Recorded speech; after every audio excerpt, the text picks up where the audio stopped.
नमस्कार, मैं हूं शम्स ताहिर खान और आप देख रहे हैं वारदात। आज वारदात में बात उस शय की जिसके आने की एक आहट सुनकर ही दुश्मन कांप उठता है। दिन का उजाला हो या फिर रात का अंधेरा, उसकी आंखें चारों तरफ बस अपने दुश्मनों को ही ढूंढती रहती हैं। और जैसे ही उसे अपना दुश्मन नजर आता है, बंदूक से निकली गोली उसे ढेर कर देती है। इस अजीब और गरीब शय का नाम है स्नाइपर।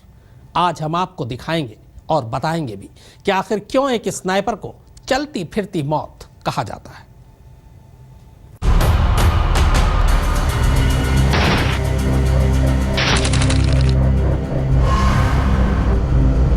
वो एक छलावा है। उसका निशाना अचूक है। वो अपने हर मिशन में कामयाब रहता है। उसकी बंदूक में हर गोली पर उसके एक दुश्मन का नाम लिखा है।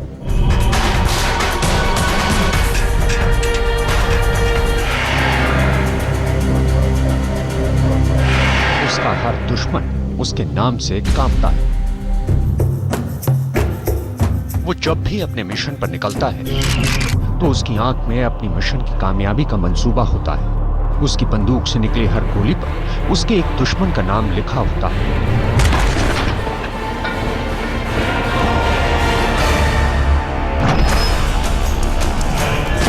वो कब, कहां और कैसे अपने दुश्मनों को मौत के घाट उतारता है, ये कोई भी नहीं जानता। उसके दुश्मन अगर उसे जानते हैं तो सिर्फ उसकी बंदूक से निकली गोली से, क्योंकि वो अपने दुश्मनों के लिए एक चलती फिरती मौत है। देश की सरहदों के रखवाले उसे स्नाइपर कहते हैं। स्नाइपर यानी वो शय जिसकी आंख अपने देश के दुश्मनों पर होती है, और जब भी उसकी बंदूक आग उगलती है तो उसका एक दुश्मन ढेर होता है।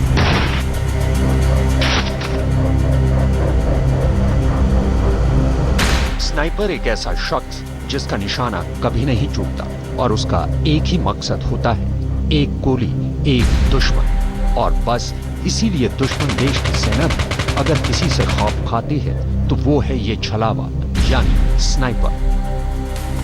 स्नाइपर यानी देश की फौज का वो जांबाज जिसका काम देश के दुश्मनों का सफाया करना होता है, और अपने इस काम के लिए उसके साथ हमेशा उसका वो भरोसेमंद दोस्त यानी वो हाईटेक राइफल होती है जिसकी नाल से निकली हर गोली उसके दुश्मन के सीने में ही पेवस्त होती है। रात का अंधेरा हो या फिर दिन का उजाला, वो अपने दुश्मनों को चुन चुन कर मौत के घाट उतारता है।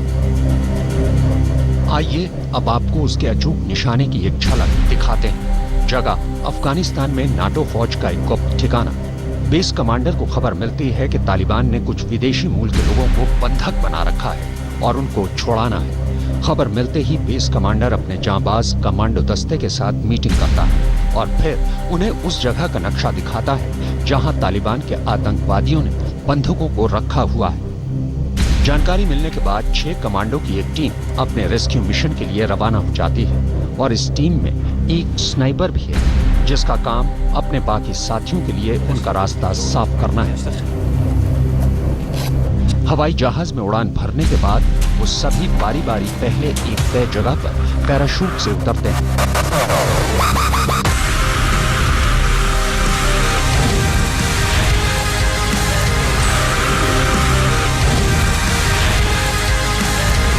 और फिर रात के अंधेरे में अपने टारगेट की तरफ बढ़ चलते हैं।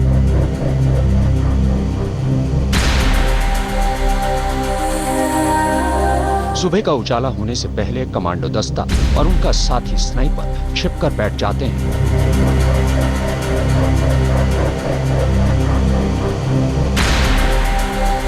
उन्हें बस अब शाम ढलने का इंतजार है।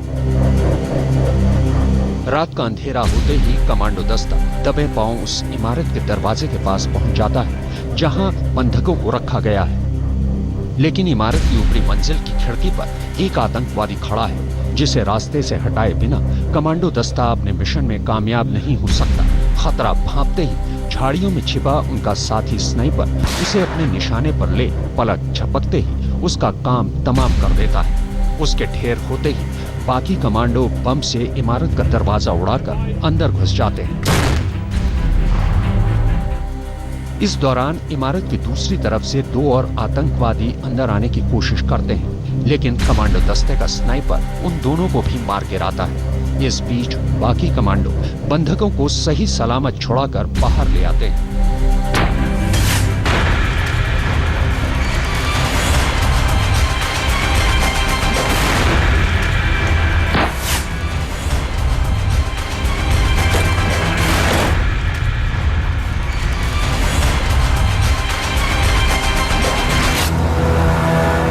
तो देखा आपने स्नाइपर कैसे काम करते हैं, लेकिन हमारी बात यहीं खत्म नहीं होती। हम आपको दुनिया के उन तमाम स्नाइपर्स से मिलवाएंगे जिनके नाम से ही उनके दुश्मन काम जाया करते थे। आज तक ब्यूरो।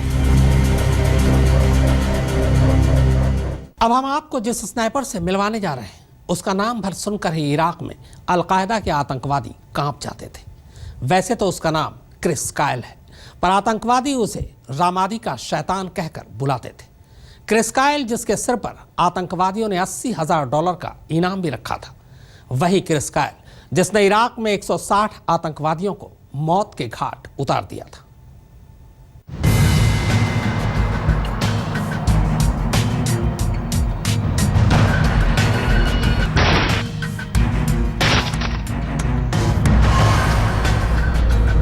क्रिस्टोफर स्कॉट कायल अमेरिकी फौज के नेवी सील दस्ते में स्नाइपर। क्रिस कायल उर्फ शैतान रामादी उर्फ रामादी का शैतान, ये वो नाम है जो इराक में अलकायदा के आतंकवादियों ने क्रिस कायल को दिया था। इतना ही नहीं, अलकायदा ने क्रिस को मारने के लिए उसके सर पर $21,000 का इनाम भी रखा था, जो बाद में बढ़ाकर $80,000 कर दिया गया। साल 1999 में क्रिस अमेरिकी फौज में शामिल हुआ था।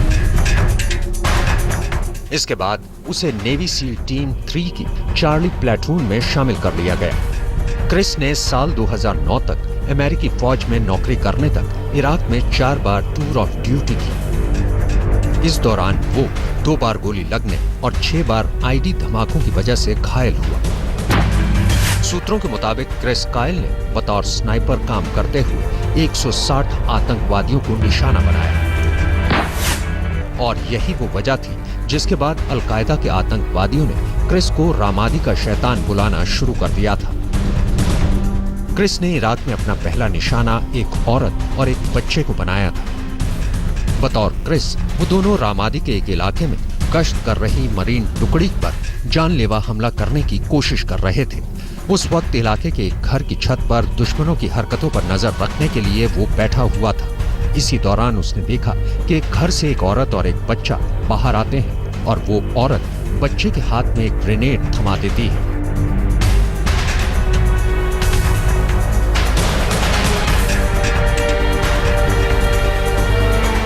लेकिन इससे पहले वो बच्चा अपने मंसूबे में कामयाब हो पाता, क्रिस ने उसे अपना निशाना बना लिया।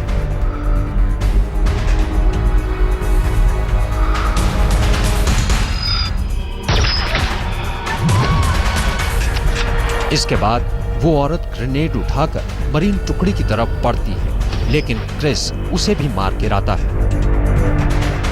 कहते हैं कि क्रिस ने अपना सबसे लंबी दूरी का निशाना इराक के सद्र शहर में लगाया था, जब उसने 2100 गज यानी करीब 1920 मीटर की दूरी पर बैठे एक आतंकवादी को मार गिराया था। उस वक्त वो आतंकवादी इलाके में गश्त पर निकली अमेरिकन मरीन टुकड़ी पर ग्रेनेड फेंकने की तैयारी कर रहा था। क्रिस कायल को बहादुरी के लिए 2 silver medal, 5 bronze star medal, 1 navy and marine corps medal, 2 navy and marine corps achievement medal से नवाजा गया था। लेकिन तकरीबन 10 साल तक अमेरिकी सेना में काम करने के बाद 2009 में क्रिस ने नौकरी छोड़ दी थी और टेक्सास आकर अपने परिवार के साथ रहने लगा। इस दौरान उसने इराक में अपने अनुभवों पर एक किताब अमेरिकन स्नाइपर भी लिखी। 2 फरवरी 2013 को एडी रे रुथ ने क्रिस कायल और उसके एक दोस्त चैट लिटलफील्ड की गोली मारकर हत्या कर दी। एडी रे रुथ एक मानसिक बीमारी से जूझ रहा था और क्रिस उसकी मदद करने की कोशिश कर रहा था। एडी पर क्रिस कायल और चैट लिटलफील्ड की मौत के मुकदमे की सुनवाई के बाद अदालत ने उसे उम्र कैद की सजा सुनाई है। क्रिस की मौत के बाद हॉलीवुड के जाने माने एक्टर डायरेक्टर क्लिंट ईस्टवुड ने उसकी जिंदगी पर अमेरिकन स्नाइपर नाम से एक फिल्म बनाई है। आज तक ब्यूरो। जुबा द स्नाइपर यानी वो शख्स जिसके नाम भर से इराक जंग के दौरान अमेरिकी सैनिक भी डरा करते थे, वो भी क्रिस काइल की तरह ही घात लगाकर अमेरिकी सैनिकों को मौत के घाट उतारा करता था। और अब उसी जुबा से प्रेरणा लेकर आईएसआईएस ने भी अपनी एक स्नाइपर्स की टुकड़ी बना ली है।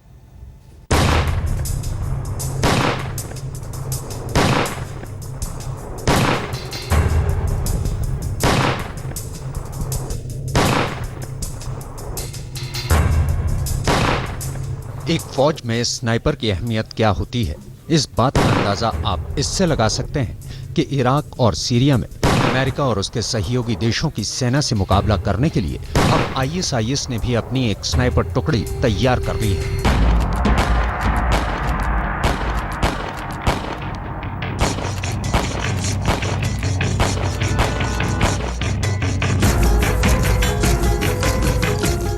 इतना ही नहीं, अपनी स्नाइपर टुकड़ी की ट्रेनिंग पूरी होने के बाद आईएसआईएस के आकाओं ने इस यूनिट में शामिल लोगों की तस्वीरें खींचकर बाकायदा उन्हें इंटरनेट पर जारी किया। इन तस्वीरों में इस टुकड़ी में 8 लोग शामिल हैं, जिनके हाथों में रशियन मेक की ड्रैगुनोव स्नाइपर राइफलें हैं। जानकारों के मुताबिक ये तस्वीरें इराक के किसी उत्तरी इलाके की हैं।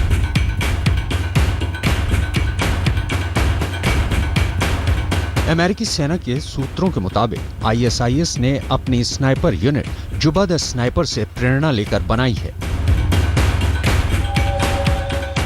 दरअसल जुबा इराक में एक सुन्नी आतंकवादी और स्नाइपर था और वो सद्दाम हुसैन की बाथ पार्टी से ताल्लुक रखता था। कहते हैं कि साल 2005 में उसने बगदाद में 40 अमेरिकी सैनिकों की जान ली थी।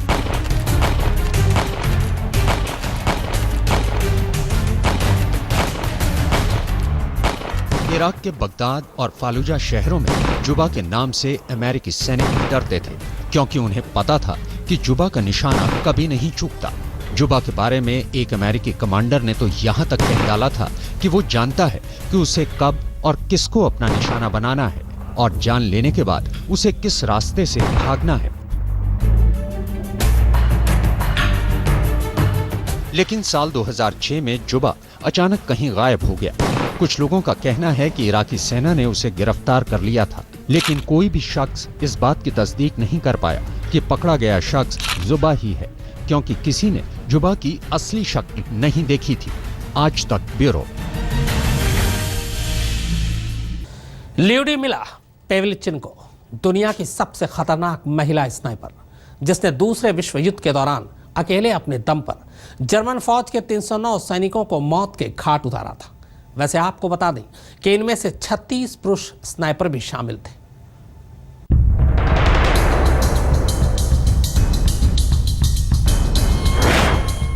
नाम ल्यूडमिला पेवलिचेंको, रूसी फौज की 25वीं राइफल डिवीजन में स्नाइपर।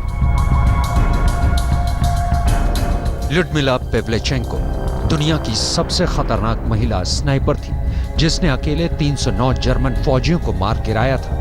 दरअसल जून 1941 में जर्मन फौज ने रूस पर आक्रमण कर दिया था। इस दौरान ल्यूडमिला रूस की रेड आर्मी की 25वीं राइफल डिवीजन में भर्ती हो गई। उनके अच्छे निशाने की वजह से जल्द ही उनको डिवीजन में बतौर स्नाइपर शामिल कर लिया गया। युद्ध के दौरान उनकी टुकड़ी को ओडिशा में तैनात किया गया और ल्यूडमिला ने पहले 3 महीनों में ही अकेले 187 जर्मन फौजियों को मार गिराया था। उसके बाद उनकी टुकड़ी को सेवास्तोपोल में तैनात किया गया और अगले 8 महीनों में यह गिनती 257 तक पहुंच गई। और जब तक दूसरा विश्व युद्ध खत्म हुआ, तब तक ल्यूडमिला 309 दुश्मनों को मार चुकी थी, जिनमें 36 पुरुष स्नाइपर शामिल थे।